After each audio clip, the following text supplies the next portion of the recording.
Bonsoir, Lucienne. Soyez richement bénis dans nos Christ notre Seigneur et qu'il vous accorde cette grâce d'avoir l'amour pour la vérité et de marcher dans la vérité. Il y a beaucoup de chrétiens qui, bien qu'ils aiment le Seigneur, ont perdu l'amour pour la vérité. Ils aiment bien entendre des prédications qui chatouillent les oreilles, mais qui sont des prédications qui vont les conduire en enfer. Mes frères et sœurs en Christ, nous avons été sauvés pour le Seigneur pour terminer notre course en enfer. Nous avons été sauvés pour entrer au paradis. C'est le but ultime de chaque chrétien. Chaque chrétien doit s'efforcer de se sanctifier, marchant dans la vérité, afin d'entrer au paradis. Parce que notre Seigneur a dit la parole dans Jean, je suis le chemin, la vérité et la vie. Donc si nous voulons faire partie de ceux qui seront enlevés, il est très important que nous demeurions dans la vérité. Mais pour dire la vérité, pour la connaître aussi, et c'est très important. Aujourd'hui, je vais parler de l'évangile de prospérité. Oui, c'est un évangile qui qui a fait et qui continue de faire de grands ravages dans le corps du Christ, parce que c'est un évangile qui nous séduit les enfants de Dieu. Beaucoup de prédicateurs de prospérité disent, ils font croire aux chrétiens, qu'être pauvre est une fatalité, qu'être chrétien est une voie de Dieu. Et c'est absolument faux.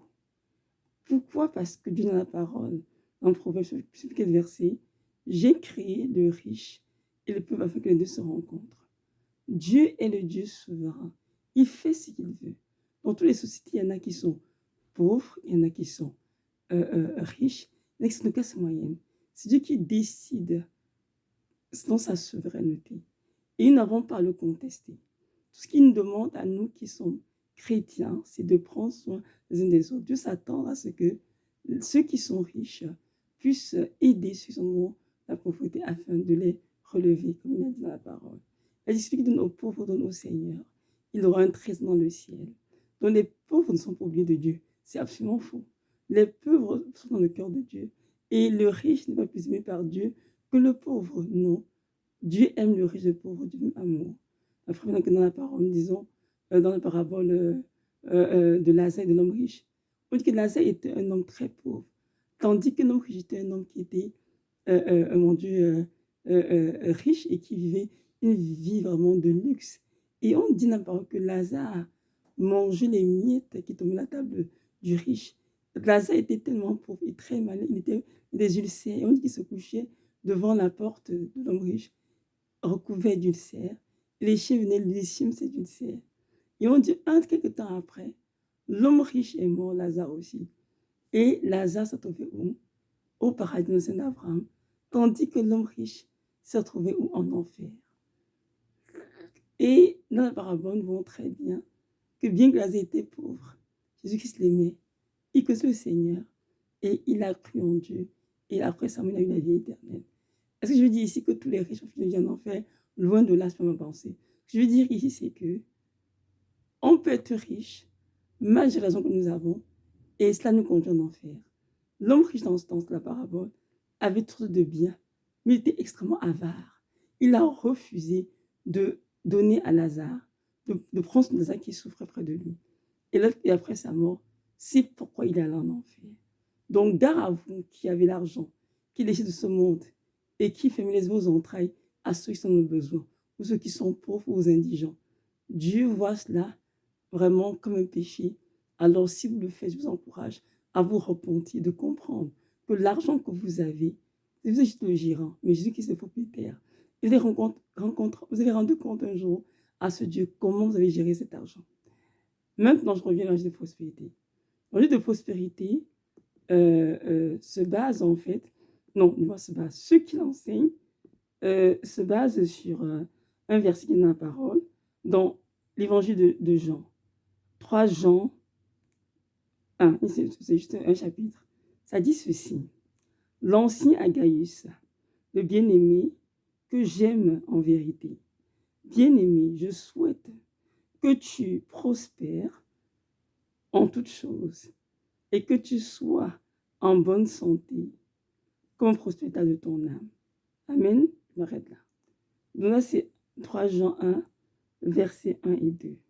Ici, c'est l'apôtre Jean qui est en train de s'adresser à son bien-aimé Gaius et lui souhaite d'être en bonne santé physique et de prospérer à tous égards comme un projet de son âme.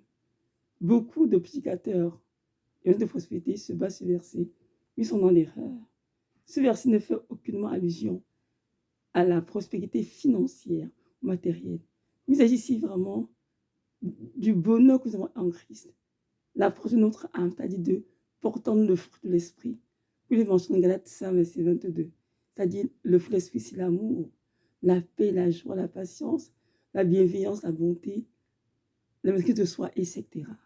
Donc notre Dieu, depuis notre conversion, s'attend à ce que nous puissions acquérir ce fruit de l'esprit et que nous soyons continuellement remplis de cet esprit afin de marcher comme il a marché. Nous devons être des femmes et des hommes spirituels accomplis en Christ. Et pour ça, nous devons être dépouillés des œuvres de la chair, de tous les quantités de ce monde. L'envie, l'ivrognerie, jalousie, mon Dieu, sorcellerie, magie, excès de table, etc. Pour pouvoir nous revêtir les âmes de lumière pour le fruit d'esprit qui va nous aider à marcher sur l'esprit et non sur la chair. Donc, lorsqu'on dit de prospérité, ce n'est aucunement d'avoir beaucoup d'argent, bien des belles maisons, la terre, belle voiture. Il y en a qui vivent dans la maison comme des taudis, mais qui sont prospères. Parce que la prospérité, elle est spirituelle. Comme Lazare, Lazare était un homme dit très pauvre. Et cependant, il était prospère. C'est pour ça que lorsqu'il est mort, il allait où? Au paradis et non en enfer. Et l'homme Jésus paraît aux yeux de tous comme l'homme qui manquait de rien, qui est tout bonne chose à sa table, qui avait une vie de luxe, a fini en enfer. Donc, mes frères sont en Christ. C'est important de comprendre que ceux qui enseignent de prospérité sont dans l'erreur. Nous devons les suivre dans cela. Parce que si vous les suivez dans cela, vous allez finir votre vie, malheureusement, en enfer. Notre Dieu est celui qui bénit. Il a la parole qui nous a bénis de toutes sortes de missions spirituelles et célestes. Nous sommes tout pleinement en Christ. Notre Dieu prend soin de nous. Elle de Matthieu 6, quoi, Matthieu 6, 33. Cherchez premièrement le royaume de la justice de Dieu. Et toutes ces choses vous sont nouvelles dessus. Tout de quoi? Toutes les choses que les païens recherchent. L'argent, la gloire, toutes les choses de ce monde. La justice matérielle, etc. Comprenons bien que le monde et tout ce qui toutes ses richesses, toute sa gloire, son pouvoir, peu importe ce que c'est, toutes ces choses vont passer. Il n'y a que Dieu et sa parole qui vont demeurer éternellement. Il est important que chacun de nous vive en sachant qu'après la mort, il y a deux destinations, le ciel et l'enfer. Et que c'est comment tu cette terre qui a déterminé si tu vas aller au ciel ou en enfer. Les moyens de prospérité, à faire dans plus d'églises. On entend partout. Donnez ceci et vous aurez cela. Semez et vous aurez ceci. Donnez au pasteur, vous aurez cela. Semez dans la conscience d'église, vous aurez ceci. Il y a tellement de choses. Et ce n'est pas tout. On voit aussi beaucoup de ventes de CD, beaucoup de ventes de livres, de vêtements, de nourriture, de son église. Ce qui est absolument anti-biblique. Rappelons-nous que Jésus-Christ, lorsqu'il était sur terre, il allait au temple de Jérusalem. Et qu'il arrivait la vie dehors, d'échanger avec des tables qui faisaient des échanges, ouais, des pigeons pour les sacrifices, plein de choses. Et il s'est mis en colère. Il était saisi d'une sainte colère parce qu'il était indigne de ce qu'il voyait. Et on dit qu'il a renversé tous les tables d'échangeurs. Il a dit, ma maison a été faite une maison de prière. Mais vous avez fait une cabine de voleurs. Donc, ceci veut dire que tous ceux qui vendent dans l'église et qui achètent sont le Seigneur des voleurs. Pourquoi? Parce que la maison de Dieu est supposée être en effet une maison de prière. Une maison où on accueille les pauvres, on les nourrit. Une maison où on prie pour qu'ils en soient guéris, restaurés, pour que les gens puissent entendre le destin et servir le Seigneur, pour équiper et édifier les chrétiens. Mais malheureusement, de nos jours, beaucoup d'églises ont copié les méga-churches que nous voyons partout en Occident et veulent tous être prospères, c'est-à-dire avoir l'argent, les pieds de ce monde, qui ne sont que vanité, malheureusement. L'évangile de prospérité est une doctrine née de l'enfer pour séduire le peuple de Dieu et conduire ce peuple en enfer tranquillement. Nous devons savoir que notre Dieu nous a appelés à le suivre, à suivre son modèle. Je vous rappelle ici que notre Dieu est le roi, le roi des rois. C'est le Seigneur. On dit la parole qui s'est dépouillé de sa gloire céleste. Une suite, c'est incarné être humain. Il est né d'une femme, la Sainte Vierge Marie. Et il a marché, c'était 33 ans, dans l'humilité, dans la modestie, dans la pauvreté. Et ensuite, il s'est offert comme sacrifice, fait pour nos péchés Golgotha, pour nous racheter l'amour de l'enfer. Jésus-Christ a sagement choisi de naître dans une famille pauvre. Marie et José n'ont été des communs qui étaient riches aucunement. José était un charpentier. C'est ça qu'il enseignait à Jésus à être un charpentier à son tour. C'est une famille modeste qui avait ses besoins. Jésus aurait pu choisir de naître dans une famille royale. Il aurait pu de naître dans, dans un hôpital 5 étoiles. Il aurait pu de naître, mon Dieu, dans une sorte de luxe s'il voulait, parce qu'il est le Dieu Tout-Puissant à qui l'argent appartient. Mais il a choisi délibérément de naître dans une étable, dans une crèche. Vous vous en rendez compte? Le roi des rois, le Dieu Tout-Puissant qui vous a créé, vous et moi, qui a tout accompli, qui tient le monde entier dans sa paume de main. Il s'est dépouillé de la gloire céleste pour venir nous montrer le chemin qui conduit au paradis, le chemin de la pauvreté, le chemin de la modestie, dont nous sommes supposés embrasser la sainte pauvreté. J'aimerais bien me préciser, je ne vais pas dire ici que ceux à qui il y a la grâce d'être riches sont mauvais, mais forcément en enfer, ils ne sont pas des chrétiens, loin de là. Ce que je vais dire ici, que les riches qui sont parmi nous, leur argent, c'est pour aider les pauvres. Leur argent, c'est pour prendre soin de la famille, c'est certain, aider les pauvres, ceux qui sont dans le besoin, et contribuer activement à l'avancée de l'évangile, que les hommes soient sauvés. C'est pour ça qu'ils sont riches.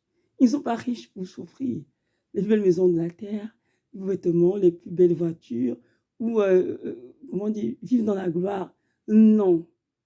Malheureusement, c'est ça, c'est non.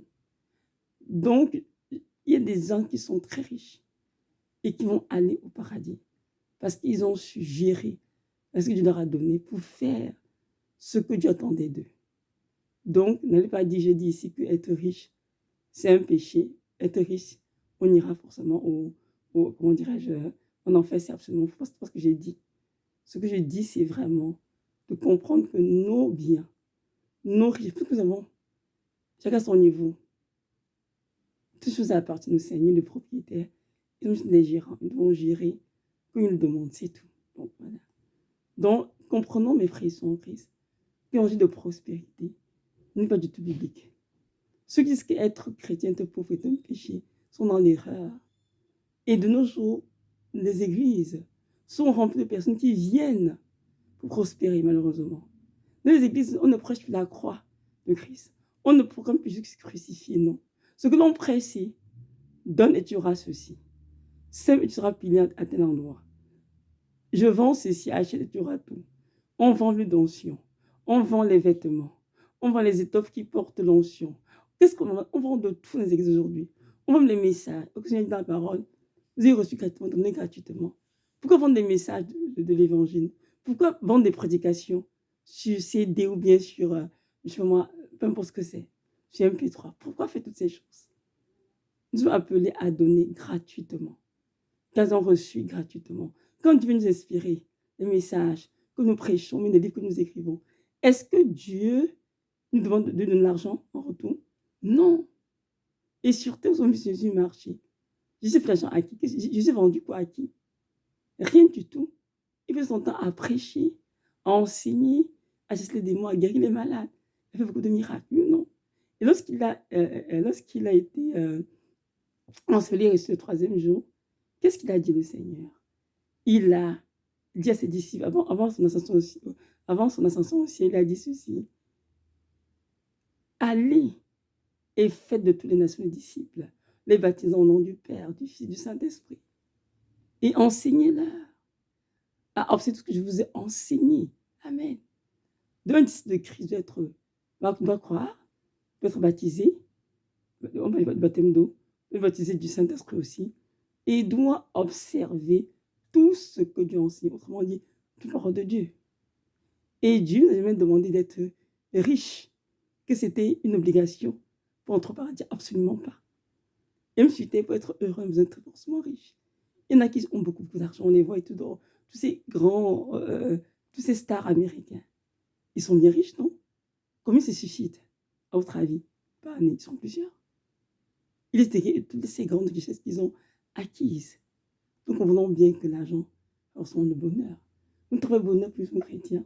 C'est la joie d'avoir été racheté par Christ, d'avoir été chrétien. Et la joie que, après cette vie, c'était, on ira au paradis. Nous allons vivre le Seigneur pour l'éternité dans sa gloire. Ceux qui vont vivre dans Jérusalem céleste, vous devez aller dans l'Apocalypse. Elle est faite d'or, la ville. La Jérusalem céleste est faite d'or. Imaginez-vous une ville qui est faite d'or au point qu'on a besoin de soleil pour l'éclairer. Cela, la gloire de Dieu va éclairer la ville. Vous imaginez? Donc, on en bien, nous n'avons rien envié au de ce monde, parce que ces richesses sont des choses passagères, temporaires, qui ne vont servir à rien. Cependant, si Dieu vous a béni, financièrement, matériellement, je vous en supplie, prenez soin de ceux qui vous entourent, dans vos familles, votre voisinage, dans les choses du Seigneur. Il y a beaucoup d'orphelinats, beaucoup d'enfants qui souffrent, qui meurent, parce qu'ils n'ont pas de quoi manger. Il y a beaucoup d'organismes qui vraiment prennent sur ces enfants-là, dont on ne peut pas manquer d'argent. Il y a toujours de quelque chose à donner dans ces organismes qui aident les enfants. Et cela dans le pays, parce que c'est en Afrique. Oui, dans le continent africain, asiatique, américain, européen, c'est partout la pauvreté. On entend croire que c'est juste en Afrique. C'est faux. Mais ici où je vis, il y a des organismes qui prennent soin de nos enfants, des enfants, le petit déjeuner, parce qu'il y a des enfants qui n'ont pas le petit déjeuner tous les jours. Donc c'est partout. Amen, amen. Donc, il je te vous dis, mes frères et sœurs en Christ, si vous avez cru à l'évangile de prospérité, je vous encourage à renoncer à cela et vraiment à aller pardon au Seigneur et à retourner la saine doctrine qui est la prédication de la croix, à savoir Jésus-Christ crucifié. Amen. Et de vivre sans ce que Dieu vous donne. Si Dieu vous montre dans un état de pauvreté, ou bien, je dirais même de pauvreté, parce qu'en fait, notre Dieu nous donne ce que nous aurons besoin, hein. En fait, c'est vrai. Dans le Seigneur, il donne de quoi nous vêtir, nous nourrir. Il nous donne un toit, ce que nous aurons besoin. Très souvent, ce que nous voulons en plus, c'est ce que nous convoitons de ce monde. Parfois, c'est pour m'as-tu vu? Parfois, c'est juste pour faroter comme font certains. On n'a pas forcément besoin de toutes ces choses pour être heureux. Apprenons compte de ce que Dieu nous donne, rendons toute la gloire et donnons ce que nous avons pour aider les autres qui sont dans nos besoins. C'est ça. L'évangile de prospérité n'est pas de Dieu. Elle est de l'enfer, comme j'ai dit. Et malheureusement, elle a infiltré beaucoup d'églises. Beaucoup de pasteurs prêchent cela. Ils sont dans l'erreur. Ne les suivez pas. Renoncez à cela. Et allez vous réfugier sous votre Seigneur, le Père de tous, le roi des rois, pardon, le Seigneur des seigneurs, à qui tout ça appartient. L'or et l'argent lui appartiennent.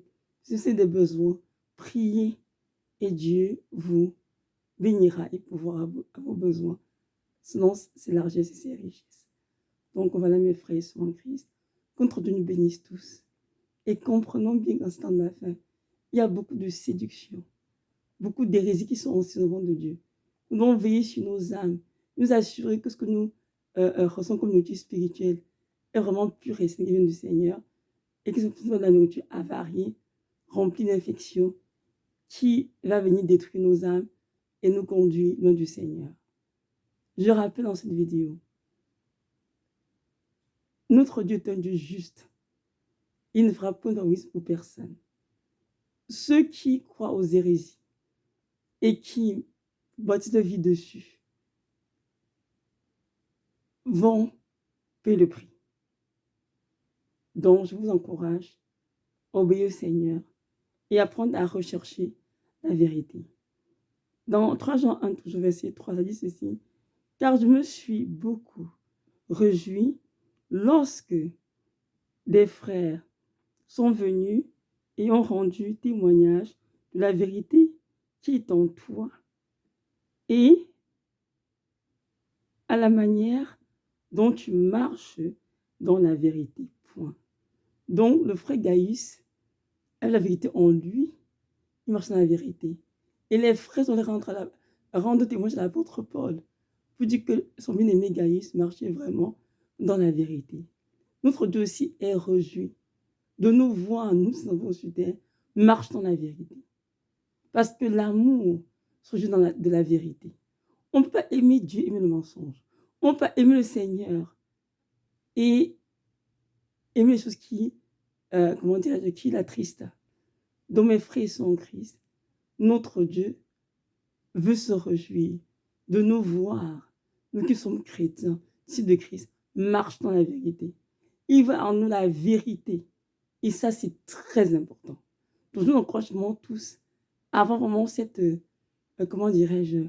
cette audace de rechercher avec dans toutes choses et de prendre par exemple la vérité, de marcher dans la vérité. N'oublions pas que Jean a toujours dit, je pense dans un épître de Jean, il a dit ceci: il y en a qui doivent rechercher l'amour de la vérité pour sauver leurs âmes. C'est la vérité qui est en toi qui va te sauver, pas le mensonge. Le mensonge va te conduire loin de Jésus de Nazareth. Ils ne vont jamais que les menteurs, les qui trompent comme des chiens, encore moins les voleurs. Donc retenez aussi aujourd'hui que tous ceux qui vendent dans les églises, tous ceux qui achètent dans les églises, participent des ténèbres. Peu importe ce que c'est, je répète très bien. Que ce soit des vêtements, chaussures, livres, peu importe ce que c'est non. Allons les libérer, c'est ce que nous avons besoin de libérer. Maintenant, les maisons de Dieu sont appelées à nous concentrer sur la prière, sur l'enseignement, les exhortations, l'édification, équiper les disciples, le jeûne, etc. Donc voilà, soyez richement bénis et que notre Dieu vous comble de toutes ces grâces. Nous avons cette grâce vraiment d'aimer la vérité, de marcher dans la vérité. Shalom, shalom.